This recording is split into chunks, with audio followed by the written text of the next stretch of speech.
How's it going, guys? And welcome back to the tabletop. This is going to be a review of the Just Right carbine. This particular one is chambered in 9mm, and I'm super excited to bring you this review just because I've really enjoyed this gun, and I think that it's something that is worthy of spending some time and attention to on a detailed review. This is actually the second time I've tried to do this review. The first time it got way too long, and mainly because there's a lot to talk about with this rifle, and I really want to give it a fair shake. So I'm going to try to be as concise as I possibly can, but it's still going to probably be end up being kind of a longer review. But what we're going to do is we're going to go through and talk about the rifle from muzzle to buttstock and kind of everything in between, and just kind of really hash over it. We'll talk a little bit of ballistics and whatnot as we go along as well. So, but first off, what I want to do is I want to show you guys what I've done personally to this rifle so that you guys have a better understanding of what came with it from the factory. As you see it set up right now is kind of what I've done to it. What it comes with from the factory is it does come with a collapsible stock. It comes with an A2 standard AR-15 pistol grip. It does not come with sights, and it doesn't come with optics, and it doesn't come with anything on the muzzle. As you see it here, it has a flash hider on it. I put that on there. It does come threaded, and it has a thread protector on it. And it doesn't come with a vertical grip. So everything else that you see, minus this little guard here, is what comes with the rifle when you purchase it. So those are the things I've added. I've added a Mo stock, vertical grip, optics, and that flash hider. So what I'm going to do is start off by talking a bit about the stats of the gun, the basic stats, and then what we're going to do is we're going to go into more of like a pros and cons type review of the gun, because I think that's a good way to talk about the features of the rifle itself. Alright, so let's go ahead and start from the muzzle, and we'll work our way back talking about the gun. Like I said before, the muzzle is threaded, and it does come from the factory with a thread protector on it. I've seen different stats on as to the barrel length. I actually measured from chamber to the muzzle at almost exactly 17 inches. So this one is a 17-inch barrel. But I've seen different publishers say different things. I've even seen different things from the factory, and we'll talk a little bit about why that might be. In the beginning, they were using Mossberg barrels, I think that were 16.5 inches, but they had problems with those, and so I'll talk a little bit about that when we talk about history of the gun. But as this stands, it's a 4140 chromoly steel, and I think that's a decent steel, and I don't think you'll have a problem with it at all. It's 0.75 inches in diameter, and it runs free floated all the way back to the receiver due to the free float quad rail that comes with the gun.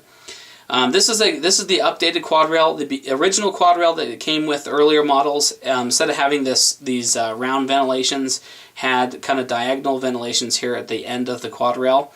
I do prefer the looks of the one with round holes, and I think it's probably a little bit lighter. But this is a steel quad rail, and I think that adds to the overall weight of the gun. Speaking of weight, we need to talk about the receiver if we're going to talk about weight. If you can look right here on the front of the trigger guard, you can see actually how thick the trigger guard here is. And that kind of just is a representation as to how well built the gun is. This receiver is made of 6061 T-6 aerospace aluminum. So I don't think you'll ever have a problem with the gun actually breaking down on you. Due to build flimsiness, that's for sure. But you know, roughly that all adds up. So they say it's between 6 and 6.5 pounds. I think it's more between 6.5 and 7 pounds. As you see it set up here before you with the optics and everything on it, it's definitely well into the 7-pound range for sure. But I think as it comes from the factory with no sights, no optics, and none of that stuff on it, I think that it probably does run right around the 6.5 pound mark. The anodizing on this aluminum is really well done. I mean, it's really smooth. It doesn't suck up a ton of oil. The porous nature of it is really good. The other thing is that everything's roll marked on here. All the words and everything are roll marked in, and it seems to be very well radiused. There's no like snag marks or sharp edges. The build quality, I think, is really superb for this firearm. Okay, so the operation of the gun, the action is a blowback action, and there's plus sides and downsides to the blowback. The plus side is it tends to be more of a simplistic mechanism. The downside, and one thing that you need to, that will be of note with this gun, is that the blowback operation has a tendency to be a little bit dirtier in its operation. How it works is the weight of the bolt carrier, assembly, buffer, spring holds the bolt closed long enough for the bullet to actually escape the barrel. And once that happens, the momentum of it actually pushes the bolt assembly backwards and ejects the round and cycles a new round in. And so it has to be a bit on the heavier side to keep the bolt closed long enough. But when it does open up, a lot of the spent gases and the carbon expulsion tends to come back into the action, and it tends to be a bit dirtier. And so because of that, reliability in the long term for like a lot of round count might become an issue with this particular gun. Cost-wise of the gun runs right around the $600 to $700 to $800 mark. I've seen these on Gunbroker running between $700 and $800. I think that you should be able to find one right around $700 or less if you look around. They are a bit harder to find. I don't think Just Right is a huge company, and they don't put out a ton. They're not probably quite as scarce as the Kel-Tec Sub 2000, but they are still a bit harder to find. But I think if you can find one right around $700, you're looking at right around the good price for it. I know that you're creeping into the AR-15 category of price right there. Anything $600 and up, you could buy an AR-15 for it. But consider that the ammunition will be cheaper than shooting .223 or .556. You're going to be saving money in the long run with this particular ammo. And for those of you that actually dispute that, and I've had to have people tell me in the past that that's not true, that it's almost more expensive to shoot a pistol caliber carbine than a .223. Let me show you a couple recent purchases I made. Okay, so first off, we have the Tula Brass Max. This is something that I purchased at Walmart about a week ago. This, as the price is tested, is 24 cents a round. Okay, so I got this at $24 per cylinder, which is 100 cartridges for $24 at Walmart. Okay, so that's 24 cents a round. Now I just bought this about a week before that, and this is PMC X-Tac. It's actually the 55 grain military ball. And I got this for $7.99 a box, so that's $8 a box. That roughly equates to 40 cents a round. And this is the cheapest .223 I could find anywhere. That's, for those of you that are wondering, that is my absolute cutoff. I will not pay more than 40 cents a round for .223. I just won't do it. I don't care how desperate I am. 40 cents a round is as expensive as I'll buy. So this is the last .223 I've bought in a long time, just because I will not buy for more than 40 cents a round. Now I know that the prices are coming down, and really reasonably they should be right around 30 cents a round for .223. But I don't know if we're going to return to those days. But 30 cents a round is really where I like to see .556 or .223. I won't spend any more than 40 cents a round unless it's like high quality defense ammo or match grade stuff, for that matter. But so that's kind of what I'm seeing currently price-wise, and I do feel that, especially when it comes to 9mm, you can shoot something like this for cheaper. Now, even 40 and 45, you still should be able to shoot that cheaper than .223 or other rifle ammo for sure. Okay, so from here out, I'm gonna kind of do the review as a pros and cons type list. I think that'll be a really good way to present this rifle, because it'll show you some of the strong points of the rifle and some of the weak points of the rifle. So let's go ahead and start with the pros list.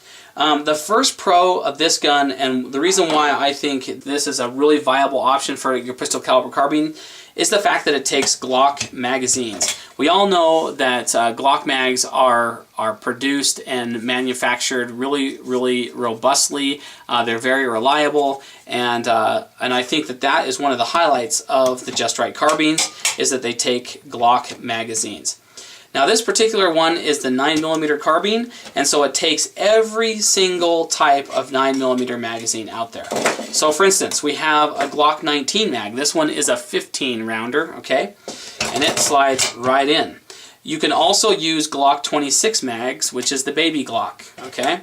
or it was the baby Glock before the 42 came along, but but you can take every 9mm magazine, and that includes the 10-round Glock 26 mag, the 15-round 19 mag, the 17-round 17 mag, and the Glock 18 33-round mag as well. So that makes it super versatile when it comes to magazines. It makes it so you can interchange with your Glock pistols. Let me roll in my Kel-Tec Sub 2000, okay? This is the Sub 2000, and this one actually is the 9mm Glock version of the gun. And it is designed to take Glock 17 mags, okay? So it takes the 17-round Glock mag, and that's nice, but here is the Glock 19 mag, which is a 15-round mag, and it doesn't accept that. The trigger, or the handle, is too long for that magazine. Now, I know that there are some people that actually trim down the polymer of the pistol grip itself so that it can actually take the 19 mags. And I think that Kel-Tec might even offer a Glock 19 version of this gun, but this particular one does not take 19 mags. So having the ability to run every single one of the 9mm magazines is really, really nice to me, especially seeing how my main gun is the Glock 19 Gen 4. And so this is my wife's, this is the project gun, the Project Glock, and so it's nice for me to be able to run any of the 9mm mags, and I think it makes it really versatile.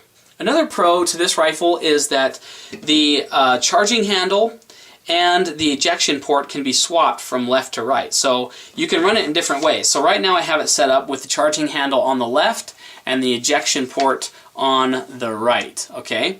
But I can also change it to add the charging handle over here on the right as well if I'd like, and have it eject that way. So any combination of those will work. And that makes it really nice for you left-handed shooters out there, because I know that you guys kind of get the short end of the stick when it comes to left-handed firearms. Another huge pro for this particular pistol caliber carbine is the fact that you can interchange and use AR-15 style parts. So again, the buttstock, buffer tube, buffer spring, and pistol grip, any accessories up front, you can use AR-15, same plane sights, and any kind of optic you'd like. You can also use flash suppressors on the front as long as they're 9mm caliber flash suppressors. You can also see that there's other parts that are interchangeable with the AR-15, such as the safety mechanism here.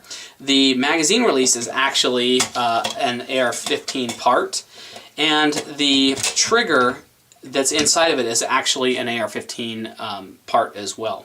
So that can be easily replaced with any AR-15 trigger out there on the market. Another plus side, which we've already mentioned, is that it's a free float barrel, and then you can probably change out the handguard with maybe just a little bit of fuss. I've seen that there's been other people that have been able to do that, so that's a plus as well. Okay, another really huge plus or pro for this gun is that it's a multi-caliber design. As you can see right there on the rear of the receiver, it says multi-caliber. And what that means is that you can actually swap out some parts, including the barrel, this magazine well here, and I think the bolt face itself needs to be exchanged, but you can turn this from a 9mm into a 40 or a 45. And so and I'm not sure exactly what the caliber conversion kits are, how much they run. They're probably right around $200. But you can put in another caliber, and so you can have a multi-caliber gun without having more than one gun, which is kind of nice, and that's exactly what we did with the Project Glock. This is actually a Glock 22C 40 cal, but as you can see, we're running it as a 9mm. It has a 40-to-9 conversion kit, and we're running 9mm mags in it as well. This is not chambered. It does have a loaded mag inside, so we'll just keep it pointed in a safe direction. That's a multi-caliber gun. Now, one of the cool things that you can do is that you could actually get a 9mm conversion kit or your 40 caliber conversion kit for this 9mm, and you can run both different rounds in each one of these guns and have a really, really versatile setup. So I think that's awesome. One of the biggest pros, and one of the reasons why I think that a lot of people are getting into pistol caliber carbines in and of themselves, is the fact that you can interchange magazines and ammunition across different firearms. So you can run the same mag in this gun as you can run in this gun, and the same ammunition straight across. And so it adds for like a really nice and tidy package for or a nice little weapon system. And I think that's a lot of the appeal of the pistol caliber carbine for those of you out there that are looking at them. Okay, now let's talk about some of the cons of this gun. Okay, some of the things that I've noticed that are not really that great. One of them is the trigger. As the trigger came from the factory, it's super creepy. Okay, let me show you. Just check and make sure that it's empty. It is. The trigger, as it stands, hopefully you guys can see this, is it has a really mushy and creepy, busy take-up, and then a release that is kind of, it doesn't give you any warning. Okay, there's no warning on the release. You can't really tell when it's going to release. As you can see here, really creepy, really busy. The other thing is the reset. Listen to this. Is super loud. It's actually a very tactile reset, but again, it's super loud. So if that annoys you, I think several people noticed that in the shooting portion of the review. Noticed that the actual reset on it was super loud. So the trigger really is bad. It is nice because it is a lightweight trigger. It really probably runs just under 4 pounds. So the pull on it is actually pretty decent. But again, that busy take-up with no real distinct release is really bad, and it's not going to lend to good accuracy. So if you're going to get something like this and then you're going to scope it and turn it into like a coyote gun or something like that, you're going to probably want to replace the trigger on it. Another thing I noticed on the gun is that the magazine release, if you can see that, sticks out quite a ways, quite far. And this is the center of gravity of the gun, right here in front of the mag well. And so I like to actually hold the gun like this when I was resting or in between shooting, but my palm kept coming up and inadvertently hitting the magazine release and dropping my mag in the snow. And so that is one thing that I think is a negative, is the fact that that sticks out so far without having any kind of protection. I wish they would have molded in or forged in a little radius thing around the magazine release so that it would be harder to inadvertently actuate it. But I think that's kind of a negative, and I think that's something that you could train yourself to avoid, but it's something that you would probably have to be aware of a lot. Another functional con of the gun was that while I was shooting, the castle nut for the buffer tube came loose, and so the whole buttstock became loose during the shoot. It didn't shut me down, it didn't completely unscrew or anything like that, but it was something that I didn't have a castle nut wrench to actually tighten up, and so it was a little bit annoying, and I had to kind of pay attention to it during the shoot. And it's something that you should be aware of. There are ways of doing that. You can actually apply a little bit of blue Loctite to the threads there to make it a little bit more stable. That leads us to probably one of the biggest downsides to this gun, is the fact that the takedown procedure is horrendous. What you have to do is loosen the castle nut, screw that off, and then untwist the entire buffer tube assembly out. And then when that comes out, then you're able to remove the buffer as well as the bolt and bolt assembly and take that out. And then you can clean from the rear up towards the muzzle. So you can, I prefer cleaning chamber to muzzle just because you don't have to worry about messing up your muzzle crown there and losing your accuracy. So it's best to be able to clean that way anyway. But that's a horrible takedown procedure. And the other thing is, in order to get the receiver apart, there are 3 screws here. There's an Allen head screw here, here, and here. And these 2 parts come separate away. So this part here is one piece and it drops away, and the mag well is another part that drops away as well. So that the receiver itself comes apart in 3 pieces. And it's nice because you can actually get access to all the crannies and nooks inside of there, and so you can actually clean it really well. But again, the fact that I need at least 1 screwdriver with 2 different bits. I need a bit set for these screws here, as well as a different sized Allen bit for the takedown handle. So you bring this handle back to this little port right here. You unscrew the Allen screw that holds it in place and pull it off. So you have to, it requires you to unscrew a bunch of screws and unscrew the buttstock as well. So you need at least two different tools to do it in different heads. And so it's kind of an involved takedown procedure. I'm not going to do it on camera. I might actually in a future video show you the breakdown of the gun, but I'm not going to do that in this review. It'd just be way too long. But you know, for the most part, I mean, cleaning is cleaning. It is what it is. Nobody really likes to clean their guns, and so if you can get over that fact that you have to do like this whole breakdown procedure in order to clean it, then it's not that big of a con for you.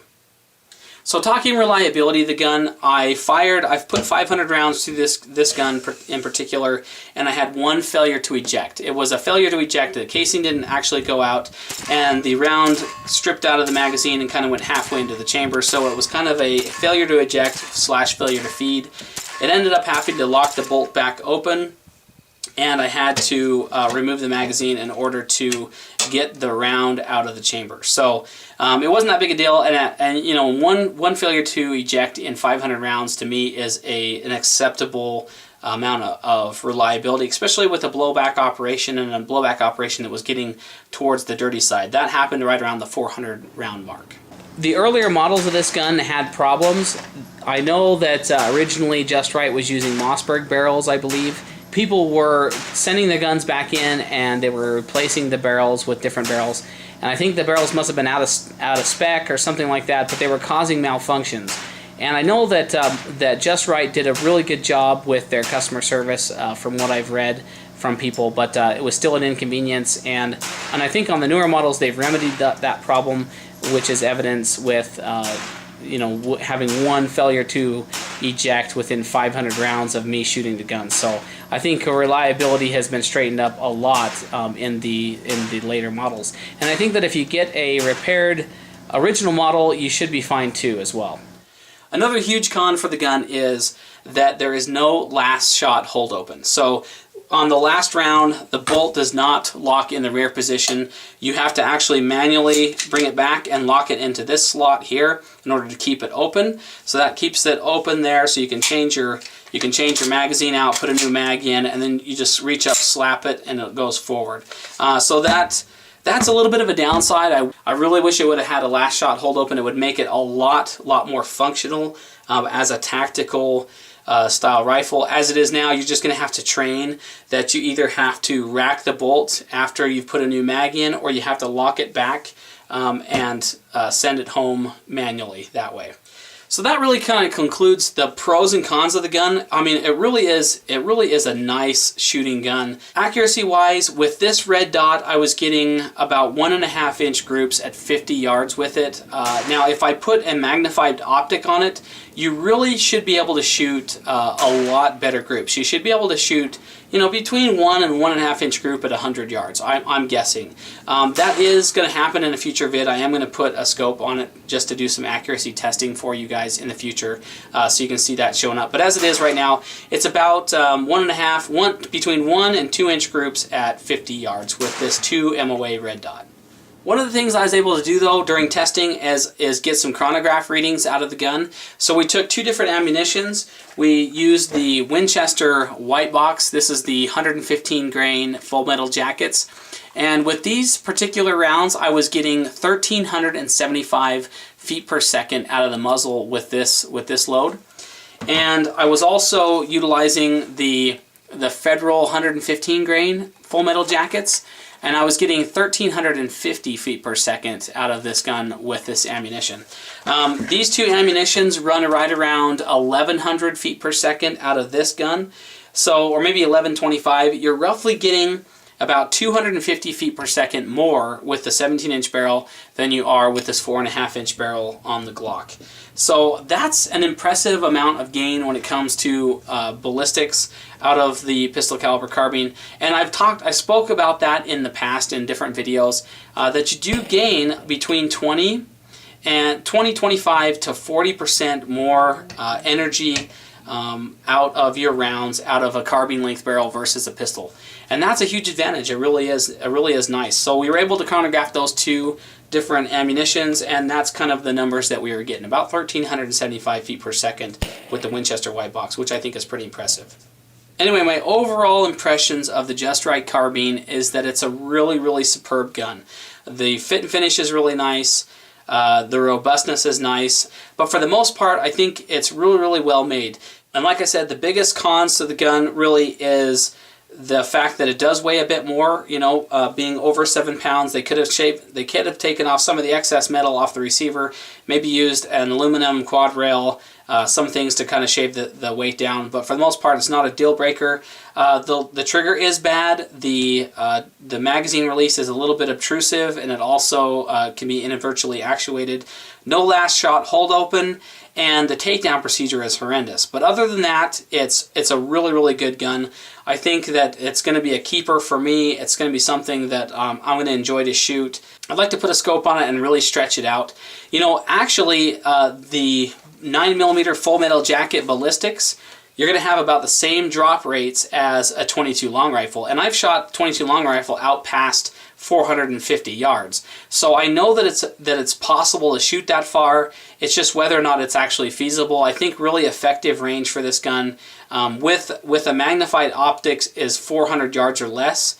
And really the effective range with the setup you see here is between 250 and 200 yards or less. And you know, if you can keep it within that range, that limited effective range, dude, I think this really excels well.